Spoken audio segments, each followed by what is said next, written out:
நேர்களே, பீகாருடைய வெற்றிக்கு பின்னர் இந்திய பிரதமர் மோடி சில கட்சிகள் மை ஃபார்முலாவை உருவாக்கின. இன்றைய வெற்றி மகிழா யூத் இளைஞர்கள் என்ற புதிய மை ஃபார்முலாவை வழங்கியிருக்கிறது என்று அவர் தேஜஸ்வியை மிக கடுமையாக தாக்கியிருக்கிறார். இந்த மை என்றால் எம் என்பது முஸ்லிம், ஒய் என்பது யாதவ்.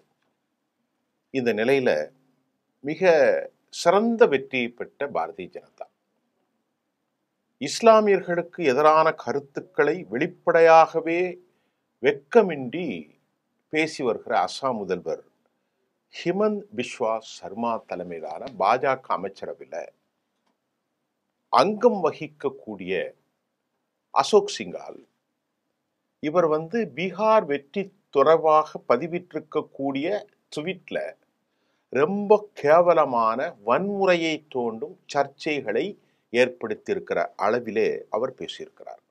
இது ஒரு துவேஷ தூஷணம், இந்தியாவினுடைய இறையாண்மைக்கு ஆபத்து. பாஜகவினுடைய வெற்றி அதிகரித்து வருவது ஹிந்துத்துவாவின் கடும் போக்குவாதத்தை இது அதிகரிக்கிறதா? அசோக் சிங்கால் என்ன சொல்கிறார் அப்படின்னா, இது பாஜகவினுடைய ஆசாமினுடைய அமைச்சர் தனது எக்ஸ்தல பதிவில் காலிஃப்ளவர் விவசாய வயல் புகைப்படத்தை பதிஞ்சு காலிஃப்ளவர் விவசாயத்துக்கு பீகார் அனுமதி தந்துவிட்டது என்று எழுதி, பீகாரில் இஸ்லாமியர்கள் பெரும்பாலும் கொல்லப்பட்ட 1989 பாகல்பூர் மத கலவரத்தை மறைமுகமாக குறிப்பிட்டு அவர் செய்திருக்கிறார். அது என்ன, உங்களுக்கு ஒரு கேள்வி வரும். அதை நான் அந்த செய்தியில கடைசியில் சொல்ல போறேன். காலிஃப்ளவருக்கும் பாகல்பூர் கொலைக்கும் 1989 கலவரத்தை நான் இப்ப சொல்லுவேன், கொஞ்ச நேரத்தில் சொல்லுவேன். மாநில அமைச்சராக இருந்த அவர் அசோக் சிங்கால் மத நல்லிணக்கத்தை காக்க வேண்டிய இறையாண்மைக்குட்பட்ட ஒருவர் முஸ்லிம்களுக்கு எதிராக பொது வெளியில் வன்முறையை, கேவலமான மிரட்டலை அவர் ட்வீட் செய்திருப்பது இந்தியா முழுவதும் பெரும் சர்ச்சையை ஏற்படுத்தியிருக்கிறது. இப்ப 1989 பாகல்பூர்ல என்ன கலவரம்? இந்தியாவில் மிக பயங்கர கலவரங்களில் ஒன்று பாகல்பூர். இந்திய கலவரங்கள்ல குஜராத் கலவரம், பாகல்பூர் கலவரம், பாபரி மஸ்ஜிதுக்கு பின்னால் ஏற்பட்ட மும்பை கலவரம். இந்த கலவரங்கள் மதச்சார்பற்ற இந்தியாவினுடைய வரலாற்றில் ஒரு இருண்ட பக்கம். 92 வலதுசாரி குழுக்கள் பாபரி மஸ்ஜிதை இடித்த சம்பவம், ராமர் பிறந்த இடத்தில் தற்போது பாபரி மஸ்ஜிது கட்டப்பட்டது, அதை மீட்பதற்காக அவர்கள் நடத்திய கண்டனம், ஆர்ப்பாட்டம், பயங்கரமான வன்முறை, இது கடந்த காலத்தில் பதிவு செய்யப்பட்டது. 90களில் விஸ்வ இந்து பரிஷத்துடைய விஹெச்பி, பாரதிய ஜனதா உள்ளிட்ட வலதுசாரி அமைப்புகள், அத்வானி மட்டுமல்லாமல் முரளி மனோகர் ஜோஷி, உமா பாரதி, வினாய் கத்தையார் போன்ற தலைவர்கள் எல்லாரும் இன்னைக்கு இருக்கிற மோடி வரைக்கும் அந்த யாத்திரையில் நின்றார். அது கலவரம் ஏற்பட்டு இந்தியாவில் ஆயிரக்கணக்கான பொதுமக்கள் கொஞ்சம் கொஞ்சமாக வட இந்தியாவில் படுகொலை செய்யப்பட்டு, பாபரி மஸ்ஜித் இடிக்கப்பட்டு, கோர்ட்டு தீர்ப்பு சாதகமாகி இன்றைக்கு கட்டப்பட்டு விட்டது. அந்த ஆயிரக்கணக்கானவர்கள் கொல்லப்பட்டவர்களில் பெரும்பாலானவர்கள் முஸ்லிம்கள். ராம் ஜென்ம பூமி யாத்திரை தொடங்கப்படுவதற்கு முந்தைய ஆண்டுதான் இந்த யாத்ரா 89 தான் பீகார்ல பாகல்பூர்ல இந்த கலவரம் நடந்தேறியது. 1989 ஆகஸ்டில் இந்துக்களின் பிஷாரி பூஜா பண்டிகையும் முஸ்லிம்கள் நடத்தக்கூடிய முஹர்ரம் பண்டிகையும் ஒரே நேரத்தில் வந்துச்சு. பீகாருடைய பாகல்பூர் மாவட்டத்தில் வகுப்புவாதம் தொற்றிக் கொண்டது. அதாவது people union of civil liberties, PUCL அறிக்கை ஒன்று வெளியிடுகிறது. அந்த அறிக்கையில ஆகஸ்ட் 12, 1989 22 வரை பதட்டம் அதிகரிக்க தொடங்கியது.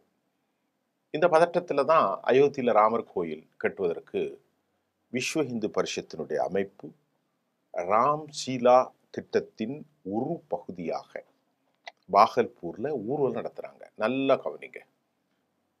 கலவரத்துக்கு காரணமாக அமைந்தது இந்த ஊர்வலமும் பரிஷத்தும், இந்துஸ் பரிஷத்து.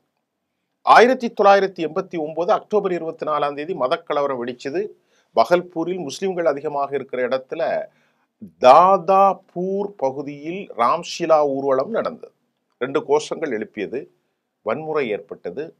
இதற்கு மத்தியில விடுதிகளில் தங்கியிருந்த இந்து மாணவர்கள் முஸ்லிம்களால் கொல்லப்பட்டதாகவும், அதே போல முஸ்லிம் மாணவர்கள் கொல்லப்பட்டு உடல்கள் சமஸ்கிருத கல்லூரியில் வீசப்பட்டிருப்பதாகவும் வதந்தியை பரப்பிட்டாங்க. இது வதந்தி தான். அப்போ இந்த மாதிரி பெரிய வலைத்தளங்கள்லாம் கிடையாது 89. இன்னைக்கு இருக்கக்கூடிய ட்விட்டரோ அல்லது வாட்ஸ்அப், ஃபேஸ்புக்லாம் கிடையாது. ஆனாலும் வதந்தி பரவும். இந்து முஸ்லீமும் பெரிய அளவில் கலவரம் நடக்கிறது. மாதக்கணக்கில் நீடித்த இந்த கலவரம் பாகல்பூர் மாவட்டத்தின் 200க்கும் மேற்பட்ட கிராமங்களில் பரவியது. கலவரத்தில் ஜமுனா கோத்தி என்ற கட்டடத்துல முஸ்லிம்கள் தஞ்சம் புகிறார்கள். 18 பேரை வெட்டி கொலை செய்யறாங்க. அதே மாதிரி ஷந்தேரிங்கிற ஒரு கிராமத்துல 60 முஸ்லிம்கள் கலவரக்காரர்களால் குத்தி கொல்லப்பட்டார்கள். அல்ல, அவர்களுடைய உடல்கள் குளத்தில் தூக்கி வீசப்பட்டது. EP04 நாடாளுமன்றத்தில் ரத யாத்திரை மட்டுமல்ல, பாபர் மஸ்ஜித் தகர்ப்பு, அத்வானி ஏன் பிரதமராகவில்லை, உடல்கள் மீது நட்டப்பட்ட காலிஃப்ளவர் செடிகள், லோகாய் படுகொலை என்றெல்லாம் பேசப்பட்ட நேரத்தில் இவை அனைத்திற்கும் மேலாக பகல்பூருக்கு முன்னான லோகைன் கிராமத்தில் கலவரக்காரர்களால் நூற்றுக்கணக்கான முஸ்லிம்கள் கொல்லப்பட்டார்கள். நல்லா கவனிங்க, நூற்றுக்கணக்கான முஸ்லிம்களை பீகாரில் கொல்லப்பட்டு ஆதாரங்களை மறைப்பதற்கு உடல்கள் விவசாய நிலங்களில் புதைக்கப்பட்டு அவற்றின் மீது காலிஃப்ளவர் செடிகள் நட்டப்பட்டது. இதெல்லாம் பல பேர் மறந்திருப்பாங்க. PUCL அறிக்கையின்படி, இந்த பப்ளிக் லிமிடெட் அறிக்கையின்படி, அந்த லோகாயன் கிராமத்தில் 116 முஸ்லீம் உடல்கள் அக்ரிகல்ச்சர் லேண்ட்ல புதைக்கப்பட்டு அதுக்கு மேல காலிஃப்ளவர் நட்டாச்சு. மொத்தமாக இந்த பகல்பூர் கலவரத்தில் 1000க்கும் மேற்பட்ட முஸ்லிம்கள் கொல்லப்பட்டார்கள். இதுல அதிக முஸ்லிம்கள் தான். இந்த கலவரம் தொடர்பாக விசாரணை ஆணையத்தை அமைச்சாங்க. 1995ல ஒரு அறிக்கையை கொடுக்குறாங்க. 89 அக்டோபர் 24 அதற்கு முன்பும் பகல்பூர் கலவரத்திற்கு பின்பும் காவல் கண்காணிப்பாளராக இருந்த போலீஸ் கமிஷனர் திரிவேதியை நாங்கள் முழுமையாக பொறுப்பேற்க செய்வோம். அவர்தான் காரணம். முஸ்லிம்கள் கைது செய்த விதத்திலும் அவர்களை பாதுகாக்க போதுமான உதவிகளை போலீஸ் வழங்கல. அவர்கள் வகுப்பு சார்பாக, ஒற்றை சார்பாக அவர் நடவடிக்கை இருந்ததை 1995 அந்த ரெக்கார்ட் PCUL தெளிவுபடுத்தியது. ரொம்ப ஸ்லோ ப்ராசஸா ஆமை ஊர்ந்து போற அந்த விசாரணையில ஒரு வழியாக லோகைனில் 116 முஸ்லிம்கள் கொல்லப்பட்டு அவர்களுக்கு மேல காலிஃப்ளவர் பயிரிட்டதை கண்டுபிடிச்சு 14 பேருக்கு 2007 ஆயுள் தண்டனை வச்சுட்டாங்க. இப்ப இது ஒரு சம்பவம் தானே பாகல்பூர்ல. இந்த சம்பவத்தை, காலிஃப்ளவரை இப்போ சுட்டி காட்ட தேவை என்ன? இந்த லோகான் கிராமத்தில் முஸ்லிம்கள் மீது நடத்தப்பட்ட கொடூரமான பெண்கள், குழந்தைகள், அப்பாவிகள், அவர்கள்லாம் இதை பத்தி தெரியாது. பாபர் மஸ்ஜிதை பத்திலாம் ஒண்ணுமே தெரியாது. வன்முறை குறிப்பிடும் வகையில் தான் இன்னைக்கு இருக்கிற பிஜேபி அமைச்சர் அசோக் சிங்கால் காலிஃப்ளவர் விவசாயத்துக்கு பீகார் அனுமதி தந்து விட்டது என வன்முறையை தூண்டும் வகையில் ட்வீட் பண்ணியிருக்காரு. பாஜக அமைச்சருடைய இந்த செயலுக்கு மக்களவை எதிர்க்கட்சி தலைவர் கௌரவ் கோகாய் எதிர்வினை ஆட்டியிருக்கிறார். எக்ஸ் தளத்தில் அவர் என்ன சொல்றாருன்னா, பீகார் தேர்தல் முடிவுகளை தொடர்ந்து ஆசாமில் அமைச்சர் காலிஃப்ளவர் விவசாய படங்களை பயன்படுத்துவது புதிய அரசியல் கீழ்த்தரமான, கேவலமான, இழிவான, வெட்கக்கேடானது. அவருடைய முதல்வர் இருக்கார ஹிமந்தா பிஸ்வா சர்மா, அவன் வாயை துறந்தாலே மிக மோசம் என்று இந்த அநீதியை ஹிமந்தா பிஸ்வா சர்மா ஊக்குவிக்கிறார். இந்திய அரசியலமைப்பு சட்டத்தின் சிறுபான்மையினர் மீது வெறுப்பை கொண்டுள்ளார் என்றும் கூட கௌரவ் கோகாய் பதிவிட்டிருந்தார்.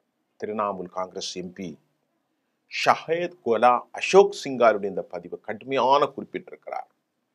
1989 பாகல்பூரில் கொத்து கொத்தாக முஸ்லிம்கள் கொல்லப்படுவதை நியாயப்படுத்தி இருக்கிறது. இதை பதிவிட்டது வேற யாரும் இல்லைங்க, பிரதமர் மோடியின் பாஜகவின் அமைச்சர் இதை பதிவிட்டு எப்படி பிரதமர் அலுவலகம் இதை அனுமதித்தது என்ற தெளிவாகவும் கேள்விப்பட்டிருக்கிறார்.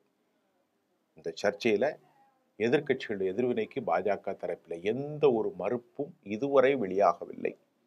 எதிர்க்கட்சிகளின் கன்னடங்கள் இன்னும் வலுவாகவும் வைக்கவில்லை. சில இந்துக்களுக்கு இஸ்லாமிய வெறுப்புணர்வு இருப்பது உண்மைதான் என்றும் ஹிமந்த் பிஸ்வா சர்மா மேலும் எரியும் எண்ணெயில எரிக்கட்டையில் தீயை ஊத்துகிறான். இவ்வளவு மோசமான சூழல். ஒரு வெற்றி பாராட்டுக்குரியது.